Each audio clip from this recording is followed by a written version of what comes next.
A paz do Senhor a todos que acompanham a programação da Rede Brasil de Comunicação. Sejam bem-vindos ao programa Teologia Viva. No episódio de hoje, falaremos sobre o evolucionismo, o naturalismo filosófico e metodológico. Fique conosco, o programa Teologia Viva está começando.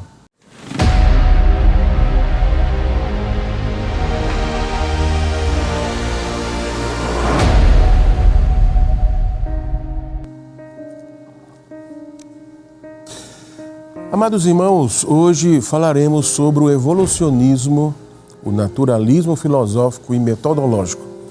Gostaria de usar o texto que se encontra na primeira carta de Paulo aos Coríntios, no capítulo 1 e o versículo 20, que diz: Onde estão os sábios? Onde estão os doutores? Onde estão os entendidos nas coisas deste mundo? Não mostrou Deus que a sabedoria deste mundo não passa de loucura? Desde que Charles Darwin, naturalista, geólogo e biólogo britânico, publicou em 1859 o seu livro A Origem das Espécies, acentuaram-se vários processos de conceitos e mudanças no pensamento e no comportamento humano, influenciando a filosofia, a teologia e a ciência, mais estreitamente a biologia e a genética. Sua teoria naturalista alinhou-se ao evolucionismo, alcançando também espaços na literatura, filosofia, astronomia, geologia, química, física, religião, educação, comportamentos políticos e sociais, enfim, em todas as classes e níveis sociais, infiltrando-se nas vidas das pessoas, moldando ideologias, conceitos e modos de viver, principalmente no que diz respeito à origem da vida e à existência de todas as coisas. Sua influência nos meios de educação firmou-se como uma verdadeira doutrinação, deixando, na maioria das vezes, de ocupar seu espaço de teoria, servindo de base filosófica para a vida, afirmando que a vida é o resultado de um processo natural não supervisionado, impessoal e imprevisível. As palavras não supervisionado e impessoal significam que Deus não deve ser tolerado nem mesmo no papel de dirigir e guiar o processo evolutivo, onde se declara abertamente que a vida é consequência de um processo material que age cegamente ao acaso. Certamente, muitos têm enfrentado esse problema nos centros educacionais, em vários estágios dos processos de educação, independentemente de sua ideologia filosófica ou crença religiosa, causando segmentação, constrangimentos e muitas vezes perseguições. Nesse ínterim, precisamos, como cristãos, saber responder ao desafio imposto pelo naturalismo darwiniano. Mas antes, temos que nos capacitar a superar a retórica, pensando de maneira mais honesta e esclarecida, pois o melhor argumento contra o evolucionismo e o naturalismo filosófico é o conhecimento. A teoria evolucionista tenta provar que a vida é o resultado de processos não guiados, gradativos, lentos e sucessivos, tornando-se assim a melhor resposta para a origem da vida. O darwinismo tenta endossar essa teoria por meio da seleção natural das espécies.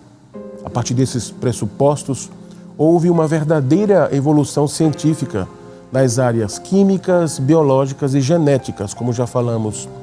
Não se pode negar que muitos benefícios para a humanidade foram oriundos da experimentação em laboratórios por todo o mundo, quando a verdadeira ciência ela se propunha a fazer isso. Para Charles Colson e Nancy Pearcey, nenhuma descoberta científica contradisse o princípio básico de que a mudança em seres vivos é limitada. Luther Burbank, tido como o maior criador de animais reprodutores de todos os tempos, ele diz que a tendência dos organismos de se manterem fiéis à sua condição é tão constante que pode ser considerada uma lei natural, que ele chamou de lei da reversão ao padrão médio. E uma lei que mantém todos os seres vivos dentro dos limites mais ou menos fixos. Apesar das declarações citadas, Darwin não provou que a natureza é capaz de ultrapassar esses limites fixos. Ele apenas sugeriu que isso era teoricamente possível, que mudanças menores poderiam se acumular por milhares de anos até que um peixe se tornasse anfíbio, um anfíbio se tornasse um réptil e um réptil se tornasse um mamífero. Mas passados mais de 150 anos ficou claro que as especulações de Darwin se dissiparam em vista de todos os resultados dos experimentos de laboratório e também de reprodução controlada, bem como diante do padrão da pesquisa dos fósseis. O falecido evangelista cristão Francis Schaeffer costumava oferecer um argumento simples contra a evolução fácil de atender e também era um entendimento devastador. Ele dizia o seguinte: suponha que um peixe desenvolva pulmões. O que acontece depois? Ele passa ao próximo estágio evolucionário? Claro que não. O peixe morre afogado. Gênesis, em sua simplicidade de palavras, no primeiro capítulo, mantém-se firme. Deus criou cada ser vivo para reproduzir-se segundo a sua espécie. Nós podemos ver isso nos versículos 11, versículos 12, os versículos 21 e no capítulo 2, versículos 4, versículo 25. Isso reafirma o que já falamos aqui sobre a complexidade irredutível. Termo cunhado por Michael Behe em sua obra A Caixa Preta de Darwin, onde afirma que um organismo não pode ir acrescentando partes por partes em sua estrutura biológica, órgãos novos em um processo sucessivo e gradativo, sem comprometer sua integridade e complexidade funcional. Se isso fosse capaz, poderia produzir mais prejuízos que vantagens.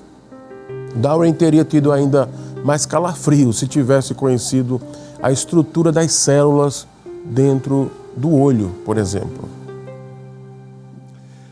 A indústria mais automatizada e avançada tecnologicamente, com todos os seus computadores e robôs coordenados em uma escala cronometrada com precisão, é menos complexa que o funcionamento interno de uma única célula.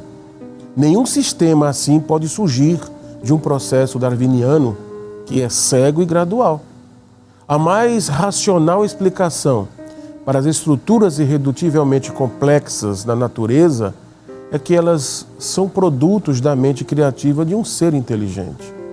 A descoberta das informações contidas no DNA está forçando os biólogos a reconhecerem uma causa inteligente para a origem da vida. Do mesmo modo, o fato da complexidade irredutível está levantando a questão do desígnio dos seres vivos. Tempos depois, Darwin compreendeu o problema e chegou a admitir que ele poderia invalidar sua teoria. Abre aspas. Se pudesse ser demonstrado que existiu um órgão complexo que não pudesse ter sido formado por modificações leves, sucessivas e numerosas, ele escreveu, a minha teoria estaria completamente destruída, fecha aspas. O naturalismo filosófico tem criado ataques e preconceitos contra a doutrina da criação. Um dos preconceitos mais enraizados é a ideia de que ela é anti-intelectual, não levando em consideração os dados da ciência. Nada mais absurdo. A desconstrução crítica deste preconceito levanta algumas considerações. Primeiramente, como já mencionei, a doutrina da criação não se opõe ao conhecimento nem ao método científico. Pelo contrário, a visão bíblica do universo é a mais científica possível, na medida em que nos propõe um universo ordenado e cientificamente inteligível, porque foi criado por um ser inteligente. Na verdade, se tudo começou com a grande explosão, e tem evoluído de forma aleatória, em que se fundamenta a expectativa científica da inteligibilidade do cosmos. Do mesmo modo, como podemos estar certos de que as nossas teorias não passam de uma mera ilusão óptica imposta pelos nossos genes egoístas, apenas por imperativos reprodutivos? Tanto a inteligibilidade do cosmos como a possibilidade de conhecimento fidedigno dele decorrem naturalmente das premissas da doutrina da criação, mas não dos postulados materialistas, os acidentalistas e irracionalistas, e também do evolucionismo. Notemos que foi precisamente nas épocas do Renascimento e da Reforma, nas quais ocorreram uma redescoberta intensa da Bíblia, que a moderna revolução científica e tecnológica floresceu mais rapidamente. Não é por acaso que algumas das mais prestigiadas universidades do mundo, Oxford, Cambridge, Harvard, Princeton e Yale, começaram por ser centros teológicos para o ensino da Bíblia. Os pais fundadores dos principais ramos da ciência moderna eram, na sua maioria, criacionistas, como Newton, Maxwell, Pasteur, Lister. Do mesmo modo, o ensino generalizado do criacionismo nas escolas norte-americanas não impediu a ida à Lua, sendo que o diretor do programa Apollo, Wernher von Braun, era criacionista. Por sua vez, o fundador da famosa revista Scientific American, agora convertido ao evolucionismo, era também um fervoroso criacionista. Embora uma ampla maioria de cientistas negue o criacionismo nos dias de hoje, não se pode legitimamente afirmar que ele alguma vez tenha constituído um entrave ao progresso da ciência. Por sua vez, o darwinismo, longe de se apoiar numa análise neutra e objetiva dos fatos, é fundamentalmente interpretação. Os registros históricos mais antigos que se tem conhecimento têm cerca de 4.500 anos. São dessa era as civilizações mais antigas. Para além desse limite, a reconstituição historiográfica dos acontecimentos é feita com base em extrapolações, alicerçadas em pressupostos e modelos teóricos pré-concebidos, hoje predominantemente de matriz evolucionista. Acontece que nunca ninguém viu a sopa ácida pré-biótica, nem tampouco um dinossauro a transformar-se em uma ave há cerca de 100 milhões de anos. Do mesmo modo, nem os fósseis, nem as rochas sedimentares exibem a sua idade de forma escrita, sendo datados com base nas premissas evolucionistas. Ora, não existe uma máquina que nos permita viajar no tempo e, assim, confirmar de forma absolutamente correta as conclusões que, aqui e agora, formulamos acerca do passado distante. Até mesmo os esforços para observar eventos passados por meio de investigações astronômicas pressupõem a adoção de premissas sobre a velocidade da luz. Do mesmo modo, as provas da evolução deduzidas por esta teoria por meio da genética estrutural ou funcional, que se observa entre as diferentes espécies de animais, não passam de uma interpretação, sendo certo que o criacionismo bíblico utiliza os mesmos fatos para corroborar a sua crença num Criador comum. Muitos dos fatos a que o darwinismo faz referência não passam de construções intelectuais feitas a partir de modelos ou resultantes da assunção de premissas pré-concebidas. Uma coisa é certa: os fatos com que os evolucionistas e os criacionistas se defrontam são exatamente os mesmos. A interpretação desses fatos é que difere, em função das premissas e dos modelos explicativos e preditivos de que ambos partem. Ao crermos na criação como uma doutrina, reconhecemos que a Bíblia não é um livro técnico-científico, como muitas vezes ouve-se dizer. Isso não é um mal em si, na medida em que, de um modo geral, os livros científicos têm erros e ficam rapidamente desatualizados. Apesar disso, isso não implica que a Bíblia seja cientificamente incorreta. Até mesmo um livro de natureza não técnica, destinado a todas as faixas etárias, desde adultos ao público infantil, pode ser cientificamente precisas. Do mesmo modo, quando alguém vai ao médico de família, não espera que este o esmague com dados científicos da anatomia ou genética, mas apenas que, em linguagem simples e acessível, mais rigorosa, faça o diagnóstico de sua doença e prescreva a medicação em conformidade. A doutrina da criação parte do princípio de que, quando se lê a Bíblia, obtém-se, em linguagem simples, o relato rigoroso da criação. Um Deus criador que apresenta como o verbo, a palavra, a razão. Ele é capaz de comunicar de forma simples, clara e correta sobre a origem do universo. E se ele não é capaz, quem seria? Por mais impressionante que isso possa ser para a inteligência secularizada, a maior autoridade em matéria de criação é o próprio Criador. Ele é a única testemunha ocular desse processo. As suas palavras valem mais do que toda a especulação humana, por mais científica que pretenda ser. Podemos ainda admitir abertamente, sem quaisquer complexos epistêmicos, a aceitação dessas premissas pela fé.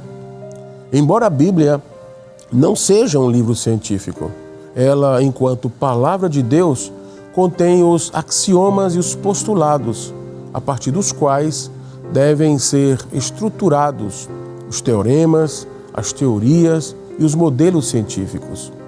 Não sendo um livro científico, a Bíblia é essencial ao conhecimento científico. O reconhecimento de Deus é o princípio de todo o conhecimento.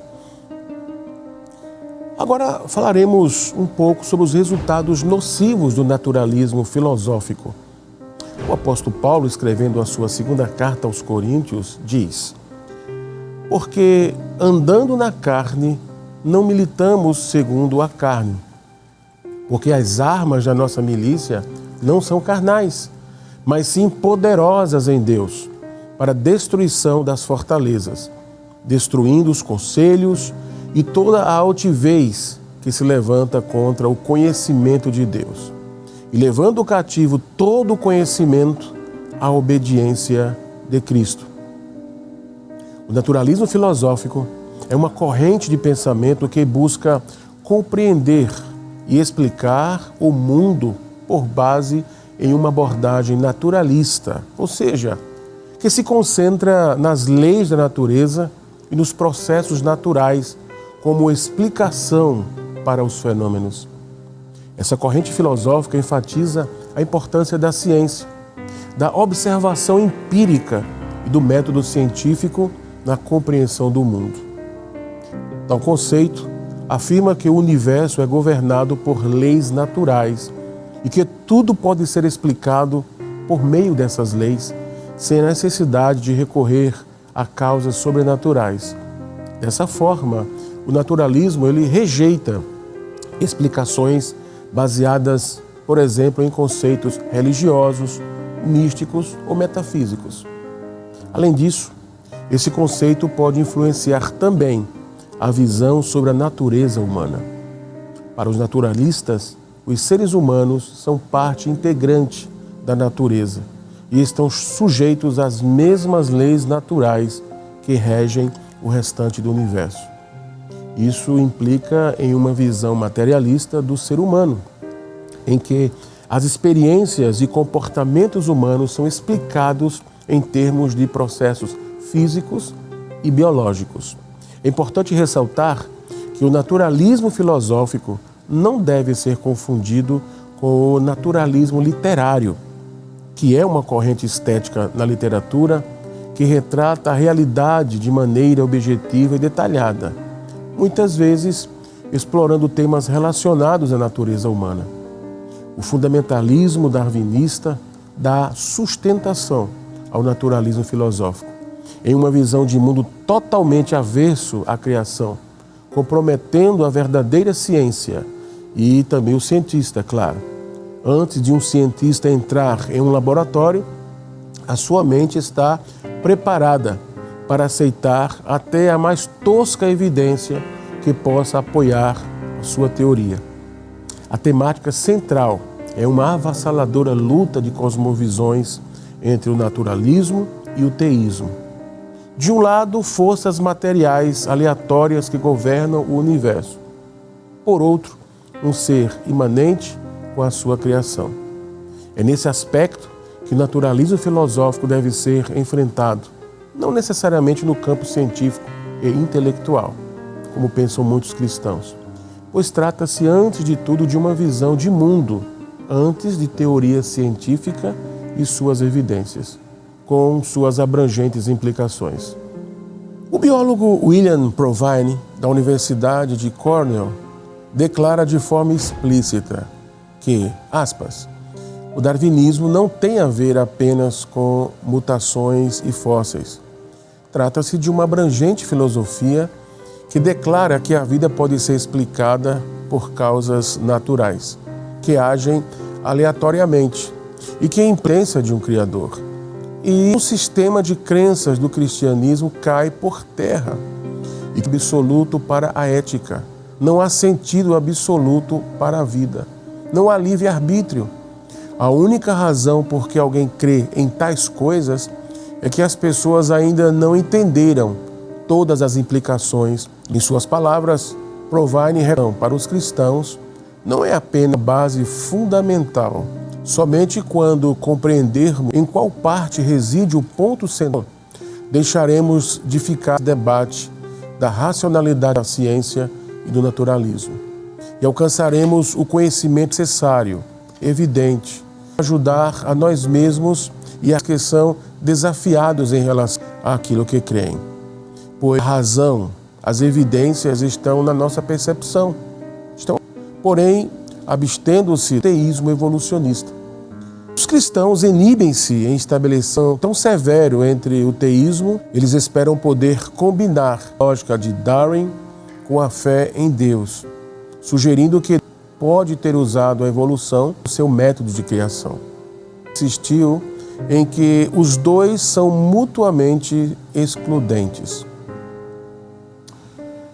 Implicações éticas, morais, políticas, jurídicas, educacionais e sua metodologia de ensino, sexuais, entre outras, são percebidas claramente, priorizando exclusivamente o aspecto material e científico. O conhecimento de nossas origens determina o nosso destino, pois é por meio deste conhecimento que sabemos quem somos, por que estamos aqui e como devemos viver em sociedade. Estando observando tais princípios básicos para a existência, trazendo consequências dramáticas e divergentes para cada cosmovisão aceita. A ética, por exemplo, leva-nos a crer em um Deus moralmente perfeito, com propósitos que nos criou e que, por meio de sua revelação, deseja que saibamos qual é esse propósito e que vivamos moralmente de acordo com os tais, tornando-nos assim as pessoas que Ele deseja que sejamos, mostrando assim a objetividade de sua criação para a natureza humana, contrariando a visão dos céticos que afirmam que a natureza humana é subjetiva, irracional e firmada apenas nos seus próprios sentimentos.